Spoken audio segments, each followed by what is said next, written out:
Today because we are not allowed to be inside the city council chambers giving public testimony, and that's an affront to democracy. My name is Zach Trahan. I'm with the Texas Campaign for the Environment. I know there are many folks here who want to give public testimony to city officials about these gas drilling applications that are near school, near new soccer complex, in city-owned parklands, along the Trinity River, in floodplains. These permits were taken up last month and denied rightly, and now they're using parliamentary tricks to get them back in front of the members without any public testimony or public input at all. So we're here today since we can't testify inside, we're having our own public hearing out here, a real public hearing run by citizens. So we have neighborhood leaders and civic groups that are going to testify, but after they do, we invite all of you to come and give your piece about these gas drilling permits and this affront to democracy, since you can't tell it to the City Plan Commission members. With that, I really want to get to the meat of the testimony and introduce Claudia Meyer. She's with the Mountain Creek Neighborhood Alliance, and she lives in an area where there are many drilling sites that have been proposed in Southwest Dallas. So without any further ado, take it away, Claudia.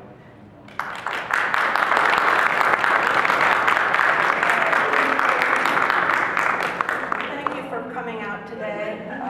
If you noticed, the Trinity River has flooded the riverbanks and are in the floodplain where gas drilling is being proposed for our city. My name is Claudia Meyer, and I'm happy to be here today. I am a member of the Mountain Creek Neighborhood Alliance, and I've attended all of the gas drilling task force and with our member here, and I feel like I have known, have come to know a lot more about gas drilling than a plain citizen. But I want to focus on the fact that as a citizen, I see that there's a lack of oversight in this SUP process, whereby a resident could just walk in and look at the site plans in the City Planning Commission's office. The city staff and mayor have minimized the site plans for the LB Houston area. And looking at the plans, you can see that there's a compressor station right across the street within 600 feet of a proposed soccer complex, and where children, families are going to be playing soccer. So that is unbelievable. This compressor site is 3 times the size of the Argyle, Texas Central Transfer Station located in Argyle, Texas. That's only 31 miles from this proposed site. Our concern, and my concern, is that the Trinity East manager, when he was interviewed by a reporter during the last year, said that these sites, these SUPs, were part of a master plan. And he said that this transfer station would link up with Farmers Branch and Irving. So I'm thinking, why is their gas going to be processed in our Dallas city limits? And we are not going to get any benefits. The city's not going to get any benefits. This is a private well that's across from the Elm Fork soccer complex.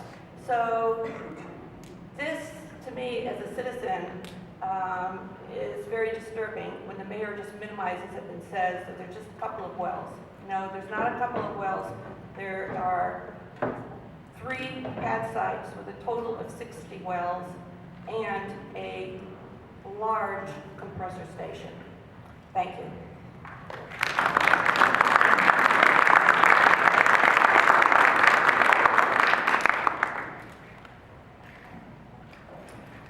Hello, my name is Sherelle Blazer, and I'm here speaking as a concerned citizen and an environmentalist. And I was also a member of the task force, the gas drilling task force.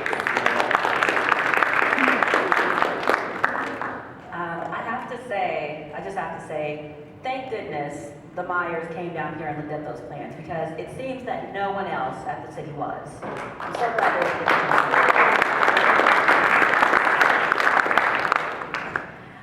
Okay, so as a member of the task force, I can tell you that we voted that we recommended that there not be any large compressor facilities, such as the one that Trinity East is proposing in Dallas.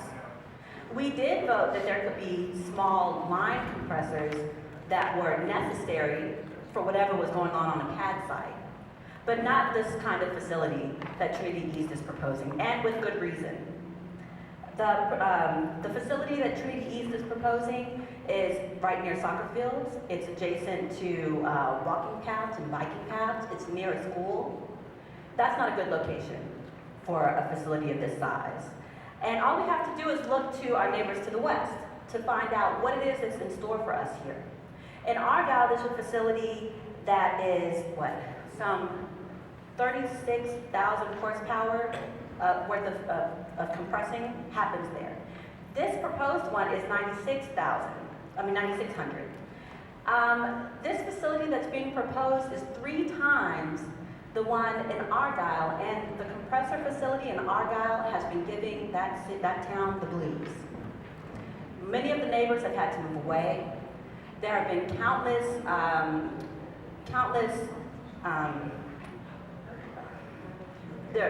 violations and complaints to TCEQ about this facility. Now, this is a smaller facility right to our west. For some reason, this company thinks that it's a good idea to locate something larger than that, up to 3 times larger right here in Dallas. It's a bad idea. There's a very good reason why, after 9 months of pouring through data and listening to experts and doing research, that task force decided that these kinds of facilities are not right for our city.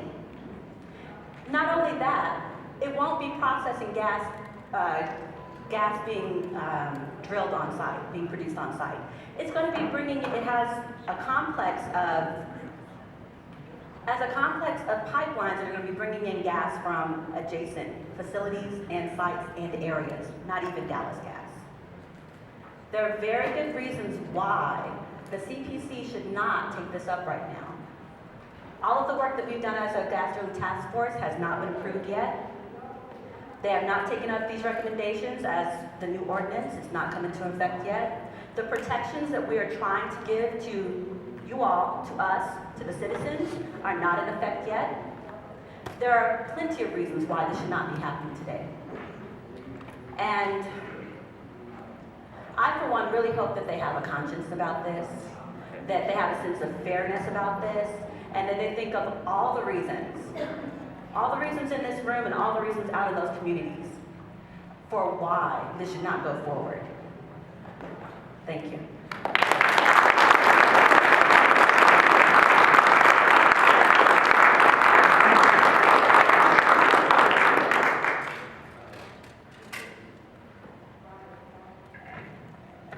Short people.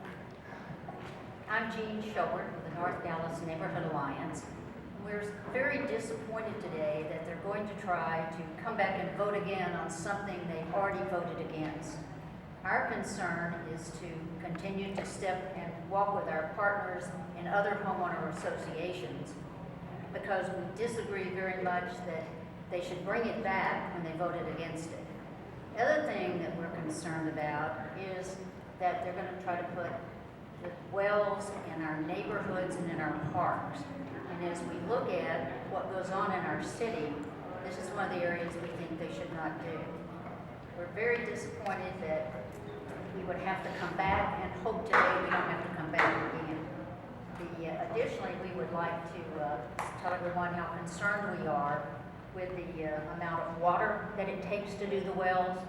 When they ask all the homeowners, don't water your yard, we're short of water, and then we use fracking, which uses huge amounts of water.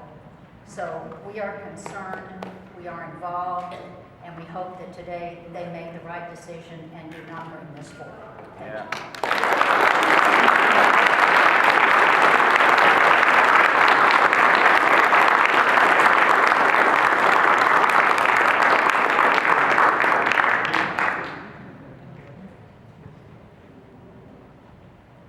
Okay, good afternoon. My name is Ed Meyer. I'm president of the Fox Hollow Homeowners Association, which is a part of the Mountain Creek Neighborhood Alliance. First of all, this facility, which is looking more like a refinery, and you've already heard is 3 times larger than the one in Argyle, which has had over 50 complaints in the last year. Also, these SUPs have already been denied by the CPC. So this needs to go to the city council. But here, before anybody votes on a compressor, there are 6 questions that need to be answered. 1, will Dallas require better technologies than those that are cost effective? There's no answer for that. Will Trinity participate in the EPA's natural gas start order? We don't have an answer for that either. How does Dallas plan to monitor the air impact on this equipment? We don't have an answer for that. Will Trinity add additional equipment to this site? Again, we don't have an answer for that. Will Dallas require more stringent monitoring, record keeping, and reporting requirements? We don't have an answer for that either. And how often will this station be inspected? We have no answer for that. So until we get some answers, there should not be a compressor facility or even a pad site. But I'd just like to add one more thing here. Let me just give you a brief process. This is how the process works, okay? A high-ranking city official tells the city council, this is a planner. This planner contains material that promotes growth, and it's odorless. Then the city staff comes along and tells the CPC, this is a vessel that contains fertilizer, and it's odorless. Now, the citizens, you guys right here, are telling the city, this is a crock of crap, and it smells.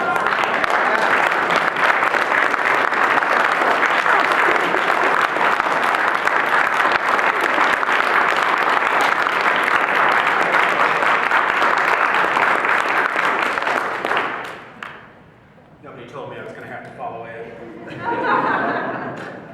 My name's Phil Laban. I'm the president of the Old Oak Cliff Conservation League, and we're a coalition of 32 neighborhood associations in Oak Cliff. I think it's kind of interesting that you saw earlier, we just heard from the North Dallas Neighborhood Alliance. Those folks are way up on the north end of the city, and my folks are way down on the south end of the city, and yet we agree on this, and I think that tells you something. There's probably a lot of things that we don't agree on. This is one. My members told me, and we believe, and we want to tell the city and anyone who will listen, that we do not believe that this industrial use is compatible with the value and the stability of our neighborhoods, which are the core of Oak Cliff and of Dallas. That's all I have to say. Thank you.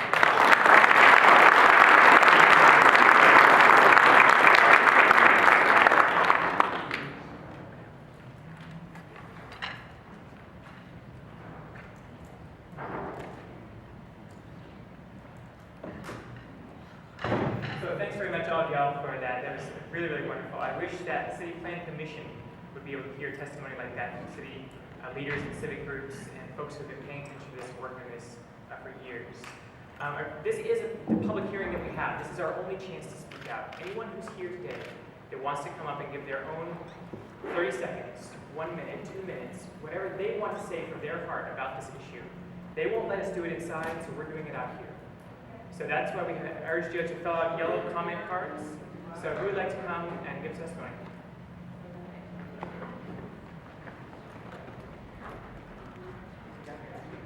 Okay, I'm Kim Field of Arlington. We have about 60 pad sites, and I've been studying that natural gas and the electrical grid systems are not good kissing cousins. If you really look closely, there are reports that have come forward ever since February of 2011 on the rolling blackouts. And what Dallas needs to decide today is to leave the country and moving on to solar and wind. Because when they allow this, they have set the bullet out of the gun that says it's okay to keep producing more fossil fuels. The risk is high when the electrical systems go down and our urban electric compressor stations go down. Natural gas and electricity are interdependent on each other. That is a high risk. Yesterday, near Houston in Matagorda County, the nuclear plant went down. Now they're hoping and holding their breath when they bring this thing back up that we don't have any disturbances in the grid from natural gas and electricity, because that could be catastrophic. Will Dallas leave? They have to. Thank you.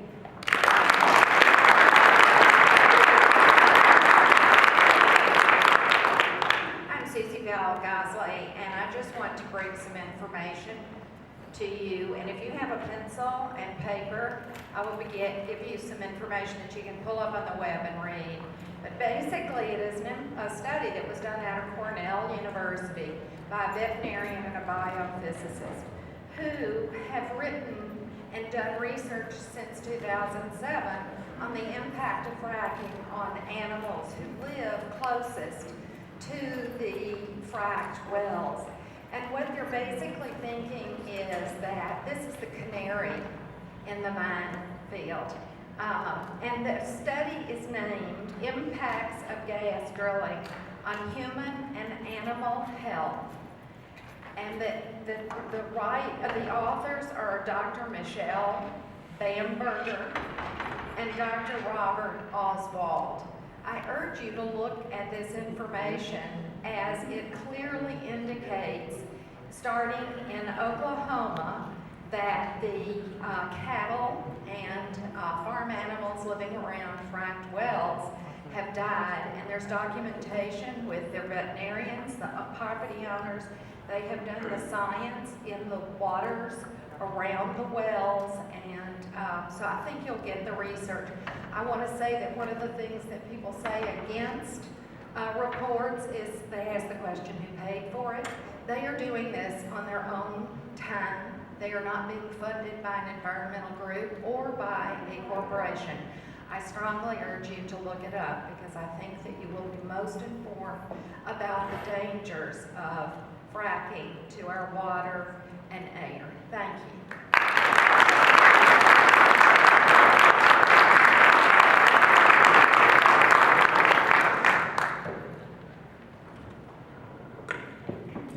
My name is Mark McCord. I'm the director of Frack Dallas, and the one thing that strikes me about this whole process we're here to talk about today is the fact that drilling in floodplains and drilling in parklands is currently prohibited by existing city ordinance. All the actions taken so far have been basically illegal actions, and they've been informed of that by an attorney. We need to make sure that our city government understands that they're not exempt from the law. They have to follow the law, just like everybody else. The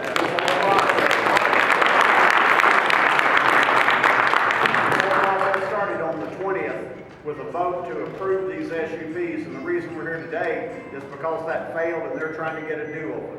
So what we'd like to ask you to do is, if you oppose drilling in the city of Dallas, please stand up right now.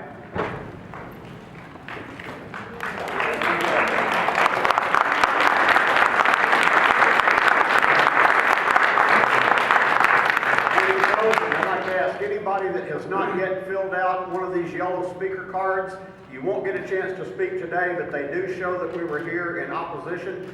Please fill those out and hand them to any one of us up here, or anybody else, Zach or Jim or anybody else that's been here leading this thing today. We'd sure like to have a record of it. Thank you. Anybody else want to speak?